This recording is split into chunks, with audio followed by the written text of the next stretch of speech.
தமிழக ஆளுநர் பொறுப்பு வகிக்கும் வித்யாசாகர் ராவ் வெளியிட்டுள்ள வாழ்த்துச் செய்தியில், தீப ஒளி திருநாள் உத்வேகத்துடன் இணைந்து பணியாற்ற புதிய வாய்ப்புகளை உருவாக்க வாழ்த்துவதாக தெரிவித்திருக்கிறார். தீப ஒளியானது அறியாமை என்னும் இருளை நீக்கி வெற்றி, ஒற்றுமை, நல்ல உடல் நலம் அனைத்து துறைகளிலும் முன்னேற்றத்தை தர வேண்டும் என்றும் ஆளுநர் வித்யாசாகர் ராவ் தனது தீபாவளி வாழ்த்துச் செய்தியில் குறிப்பிட்டிருக்கிறார்.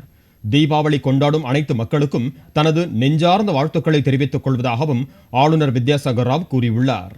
மத்திய அமைச்சர் பொன் ராதாகிருஷ்ணன் வெளியிட்டுள்ள வாழ்த்துச் செய்தியில், திறமைகளை வளர்த்து நாட்டின் வளர்ச்சிக்கு பணிபுரிந்து நாட்டை ஒளி நிறைந்ததாக மாற்ற வேண்டியது கடமை என்று தெரிவித்துள்ளார். தீபாவளி நாளில் தூய்மையான வீட்டையும் நாட்டையும் உருவாக்கி எல்லா வளமும் பெற்று நல்வாழ்வு வாழ வாழ்த்துவதாக கூறியுள்ளார். தீபாவளியை முன்னிட்டு தமிழ் மாநில காங்கிரஸ் தலைவர் ஜி.கே. வாசன் வெளியிட்டிருக்கும் வாழ்த்துச் செய்தியில், வேளாண்மை செழித்து விவசாயிகள் வாழ்வில் ஒளிதீபம் ஏற்றி மக்கள் மனதில் மகிழ்ச்சி பொங்க வேண்டும் என்று வாழ்த்தியுள்ளார். தமிழகம் தழைத்து தமிழ் மக்களின் வாழ்வு இனிக்கட்டும் என்றும் ஜி.கே. வாசன் தனது வாழ்த்துச் செய்தியில் குறிப்பிட்டிருக்கிறார்.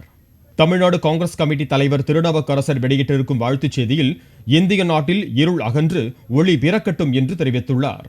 தீபாவளி பண்டிகை என்று புத்தாடை அணிந்து இனிப்பு பலகாரங்கள் உண்டு மகிழ்ச்சியோடு கொண்டாடுகிற தமிழக மக்கள் வாழ்வில் வளமும் நலமும் பெற வேண்டும் என்று நெஞ்சம் நிறைந்த வாழ்த்துக்களை தெரிவித்துக் கொள்வதாகவும் அவர் கூறியுள்ளார்.